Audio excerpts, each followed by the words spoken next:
Bonjour, pour les micro-trottoirs de Lycépien, nous sommes aujourd'hui à Paris pour le 7e week-end de mobilisation contre le pass sanitaire et la vaccination obligatoire.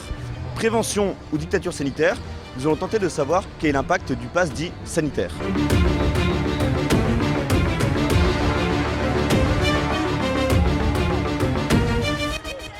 Bonjour, les Bretons sont là. Bah ouais, ils sont partout.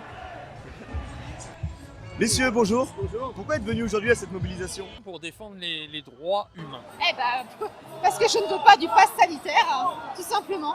Bah pour défendre nos droits, pour défendre notre liberté, pour dire qu'on est contre le pass sanitaire qui fait de la ségrégation à travers le pays. Et la liberté est en effet la valeur suprême pour laquelle des peuples, des hommes, des femmes se sont battus, se sont sacrifiés pour elle.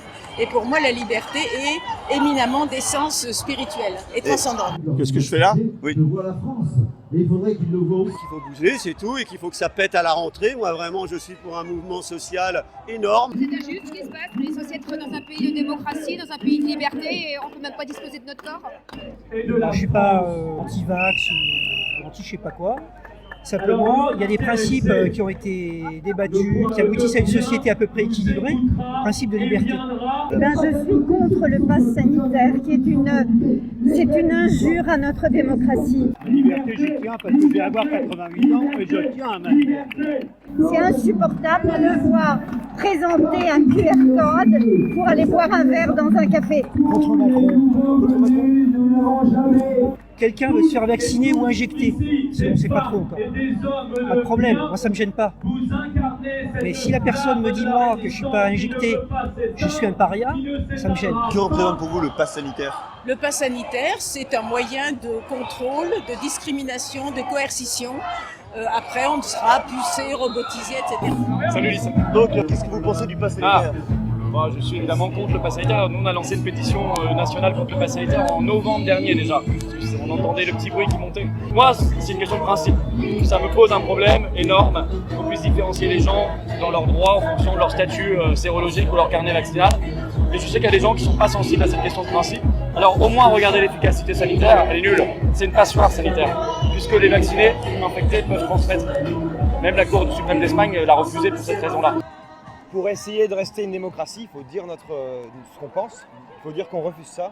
Et ce genre de mesures qui empêchent des familles de se réunir, qui empêchent des gens de travailler, qui empêchent des gens de vivre, et qui est là simplement pour mettre le couteau sous la gorge aux gens et leur imposer une vaccination obligatoire de fait, on n'en veut pas et on le dit dans la rue. Parce qu'après le pass sanitaire, il faut savoir une chose, c'est que si on l'accepte, il va y avoir autre chose, le traçage. Vous aurez une espèce de passeport qui sera allumé, vert, rouge, orange. Je vois votre pins, nous on passe de la honte. Donc le pass sanitaire est pour vous un pass de la honte. Alors déjà, il y a quelque chose qui pour moi est un paradoxe, parce qu'on parle d'anti-pass par exemple.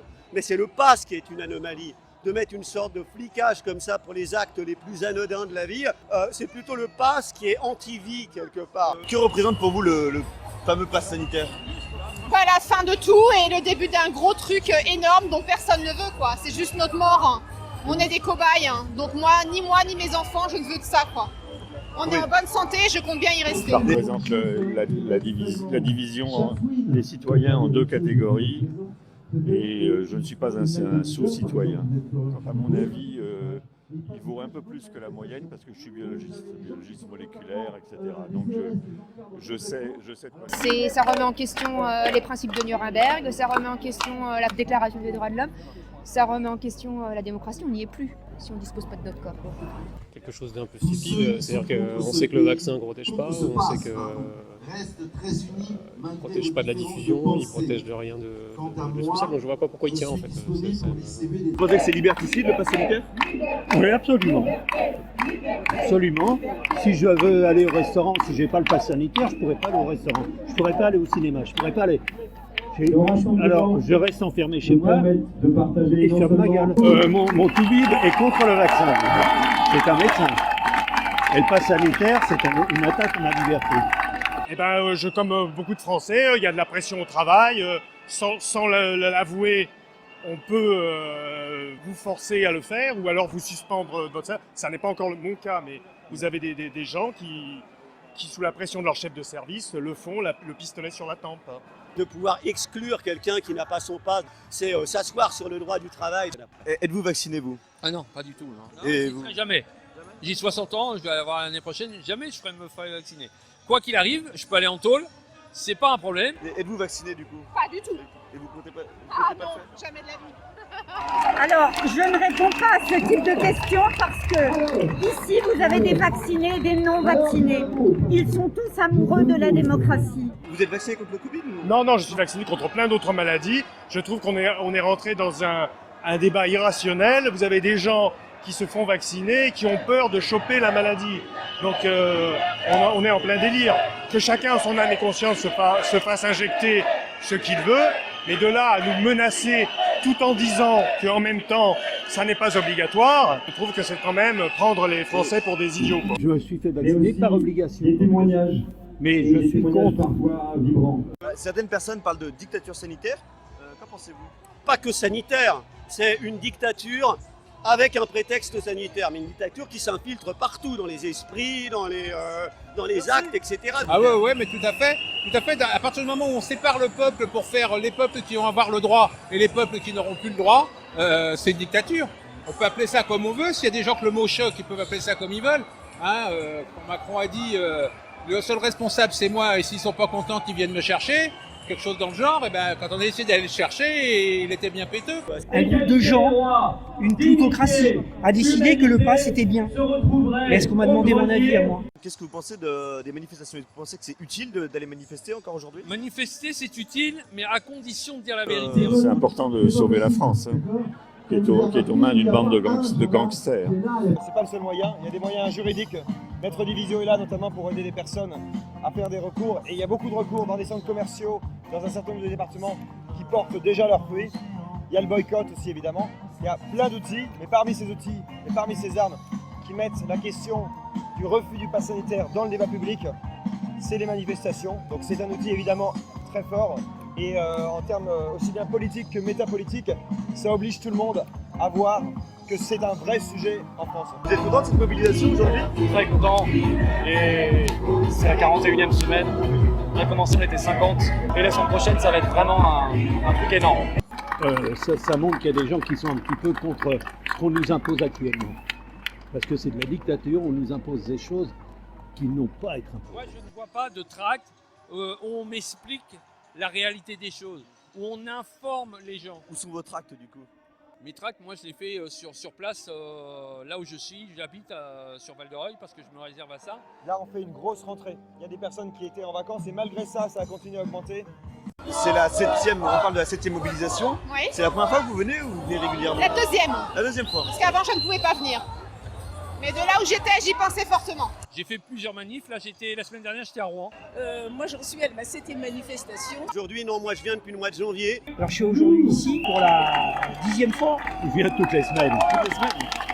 Nous sommes aujourd'hui à la manif de Philippot. Qui pour vous est l'homme rassembleur ou le mouvement rassembleur contre le pass sanitaire et la vaccination obligatoire? Alors pour moi, là je suis venu pour Divisio. Voilà. Dans le paysage politique et médiatique, qui voyez-vous pour j'en vois rassembler pas. les Français sur ce Aujourd'hui, sujet-là? j'en vois pas. Il y en a un qui s'est remis à l'arrière de Villiers, parce que lui, il a dit la vérité. Vous ne vous reconnaissez plus dans les partis politiques actuels sur ce sujet-là en tout cas? Je me fiche des partis.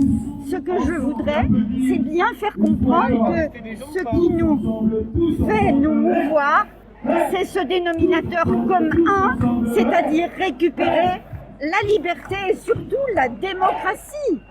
Je ne pense pas qu'il soit le seul. Je ne pense pas qu'il représente l'intégralité de l'opinion publique française. Est-ce que vous pensez que vous êtes un symbole rassembleur sur ces questions de pass sanitaire? Moi, je veux être ni un symbole rassembleur. Je sais, il y a du monde là, et on rassemble des gens de tout milieu, toute la France qui est là. Après, moi, je suis pas un symbole. J'essaie juste de donner une possibilité aux gens de s'exprimer, de se retrouver. C'est tout. Merci à vous.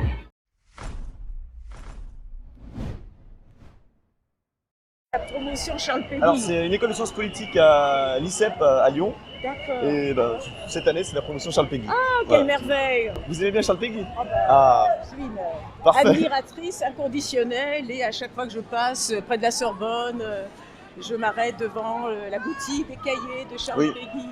Donc moi je me nourris toutes ces dernières semaines, encore plus de Bernanos Péguy qui ont annoncé ça dans les années, Pelli c'était début XXe siècle, et Bernanos, la liberté pourquoi faire, c'était dans les années 40-45. Vous avez des bonnes références, Bernanos, Peggy, les grands amis, tout ce que les j'aime. Rougeois, Lyon-Voix, bien sûr, naturellement. Merci beaucoup madame, bonne journée.